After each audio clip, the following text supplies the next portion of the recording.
How do our activities affect the environment? We are an integral part of the environment, हम central part of environment है, हम environment का बहुत important part है. Changes in the environment affect us and our activities. Change the environment around us. तो जो environment में change आता है उससे हमें बदलाव आता है, और जो हम बदलाव करते हैं उससे इन्वायरमेंट में बदलाव आता है. We have already seen in class 9 how our activities pollute the environment.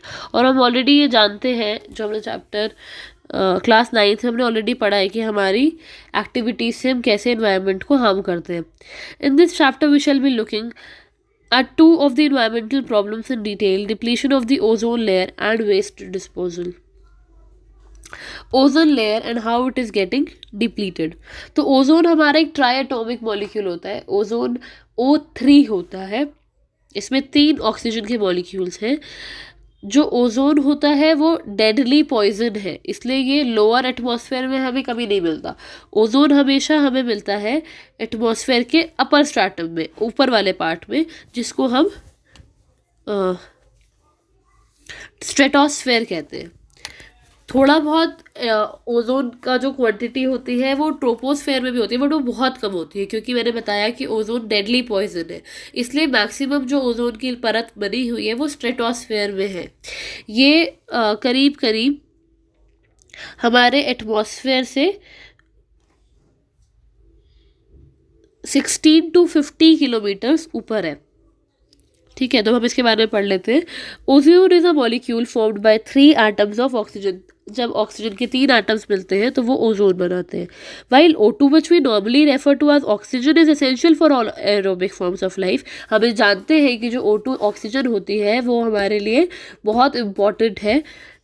ये सब इस बारे में हम ऑलरेडी जानते हैं. Ozone is a deadly poison. Ozone क्या है? जहर है. However, at higher levels of the atmosphere, ozone performs an essential function. तो हमारे लिए तो ये जहर है, पर अपर एटमॉस्फेयर में, स्ट्रेटोस्फेयर में ओजोन का बहुत इम्पॉर्टेंट रोल है.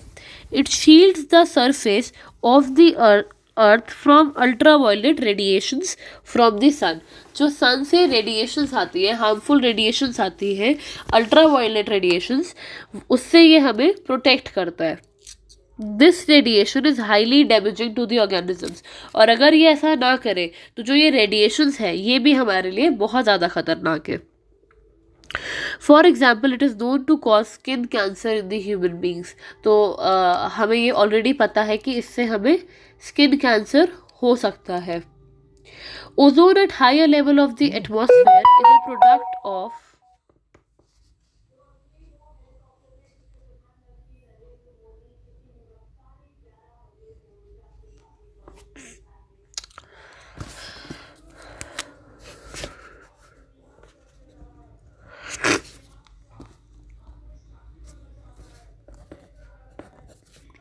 Ozone at the higher level of the atmosphere is a product of UV radiations acting on oxygen molecule. The higher energy UV radiations split apart some molecular oxygen into free oxygen atoms. तो जो higher level पे ozone होती है वो बनती भी UV radiation से ही है. जब यूवी रेडिएशंस ऑक्सीजन के मॉलिक्यूल पे एक्ट करती है तो वो इस मॉलिक्यूल को स्प्लिट कर देती है. जब इस मॉलिक्यूल को वो स्प्लिट कर देती है, हमने यहाँ पे ये रिएक्शन दिया हुआ है, जो ये O2 का मॉलिक्यूल है, इस पे जब यूवी रेडिएशन से अपना काम किया तो उन्होंने इसे O और O में तोड़ दिया. ये जो दोनों O है ये नेसेंट ऑक्सीजन है, यानी फ्री ऑक्सीजन है. जब ये फ्री ऑक्सीजन कंबाइन करेगी O2 के साथ तब ये O3 बनाएगी, that is ozone. The amount of ozone in the atmosphere began to drop sharply in the 1980s. तो 1980s में हमने ऐसा ऑब्जर्व किया कि ये जो ओजोन की परत है इसका अमाउंट कम होता जा रहा है, कि जितनी ये चौड़ी परत थी उसके मुकाबले अब ये पतली होती जा रही है. This decrease has been linked to synthetic chemicals like chlorofluorocarbons. और इसके लिए रिस्पॉन्सिबल कौन है? जो हमारे मैन मेड यानी सिंथेटिक केमिकल्स हैं, क्लोरोफ्लोरोकार्बन्स, जो कि जनरली हमारे रेफ्रिजरेंट्स की तरह यूज़ होते हैं. हमारे रेफ्रिजरेटर्स में, हमारे फ्रिजेस में ये होते हैं. And in the fire extinguisher, और साथ ही साथ जो आग बुझाने का यंत्र होता है फायर एक्सटिंग्विशर, उसमें भी ये पाए जाते हैं। In 1987 the United Nation Environment Programme UNEP succeeded in forging an agreement to freeze CFC production at 1986 levels. तो इसीलिए 1987 में UNEP ने ये बोला था, लॉन्च किया था, ये एग्रीमेंट बनवाया था कि CFC के प्रोडक्शन के लेवल को हम कम करेंगे। अब हमारा नेक्स्ट टॉपिक है यहाँ पे managing the garbage that we produce. जो हम कचरा जनरेट करते हैं उसे हम कैसे मैनेज करते हैं।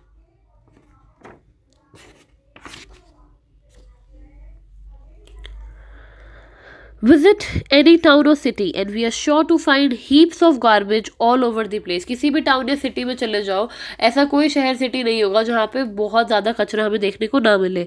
Visit any place of tourist interest and we are sure to find the place littered with empty food wrappers। At even अगर हम टूरिस्ट प्लेसेस पे भी जाएँ तो वहाँ पे भी हमें कचरा देखने को मिल जाता है। In the earlier classes we have talked about this problem of dealing with the garbage that we generate। Let us now look at the problem a bit more deeply। अब हम इसके बारे में और ढंग से जानकारी प्राप्त करेंगे। Find out what happens to the waste generated at home। Is there a system in place to collect this waste? तो ये आपके लिए एक्टिविटी है जिसमें आपको ये खोजना है कि जो हमारे घर पे वेस्ट हम जनरेट करते हैं उसका क्या होता है, क्या कोई प्रॉपर सिस्टम है उसे कलेक्ट करने का। आप लोगों के, कई लोगों के घर में तो शायद आते भी होंगे स्वीपर्स वगैरह जो कि इस वेस्ट को कलेक्ट करके लेके जाते होंगे।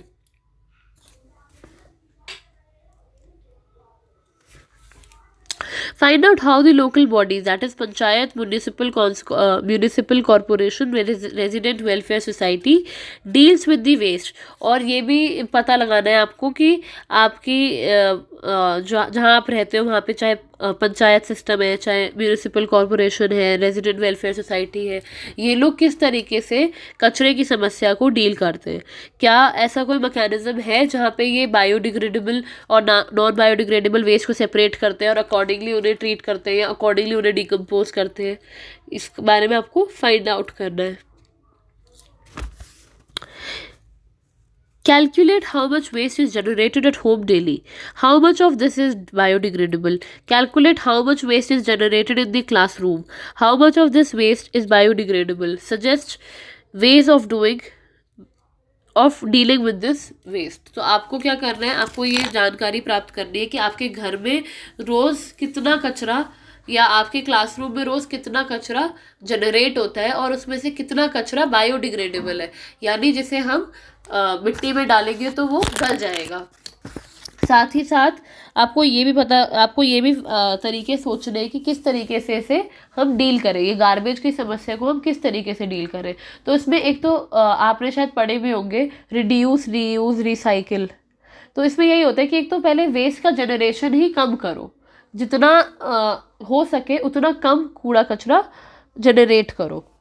इसके अलावा रीयूज़ करो उसको। रीयूज़ करने का मतलब कि अगर कोई ऐसा सामान है जो आपको लगता है कि आप उसे दोबारा इस्तेमाल कर सकते हो या आप नहीं वो किसी और के काम आ सकता है तो आप उसे रीयूज़ करने के लिए दे दो।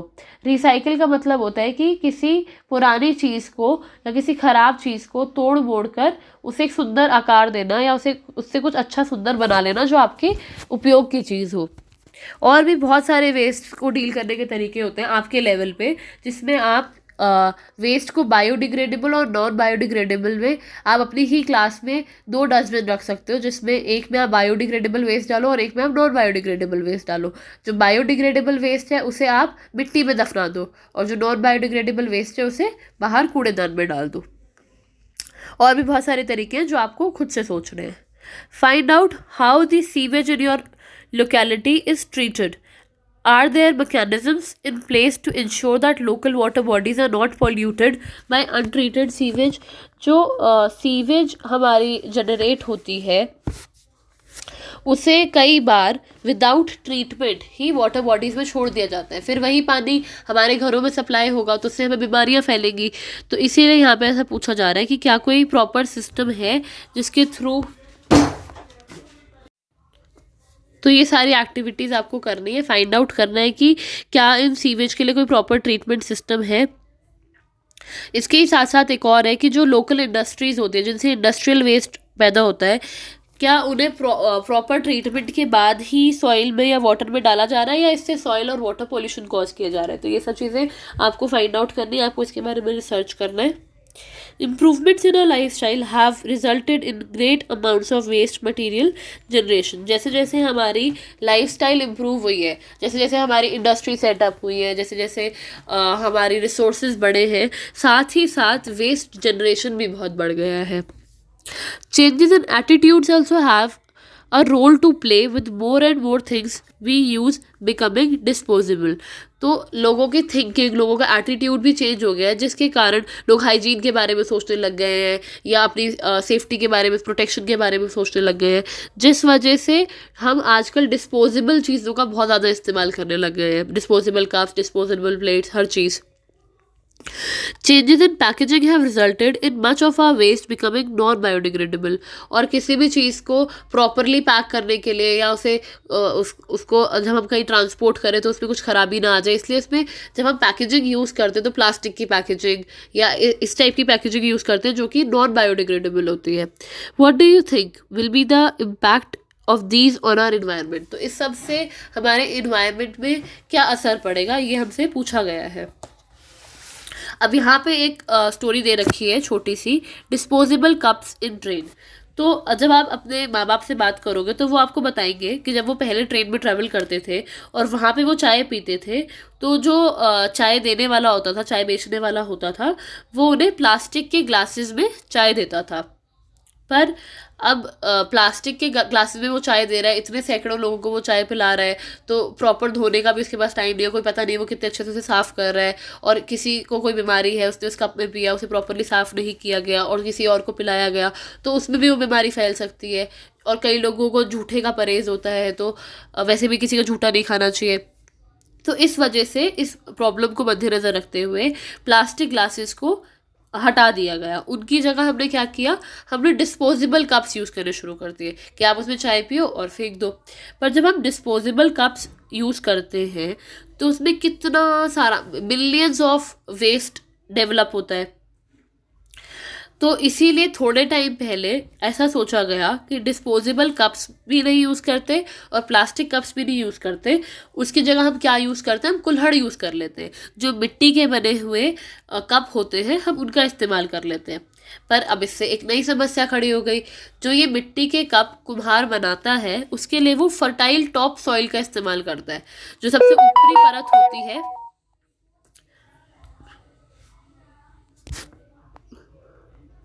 जो मिट्टी की सबसे ऊपरी परत होती है वो उसका इस्तेमाल करता है, तो इसलिए हमारी फर्टाइल टॉप सॉइल का उससे लॉस होता है। तो अब इसीलिए उसकी जगह डिस्पोजेबल पेपर कप्स यूज़ हो रहे हैं। जो पेपर कप्स होते हैं, एक तो उसमें हाइजीन की,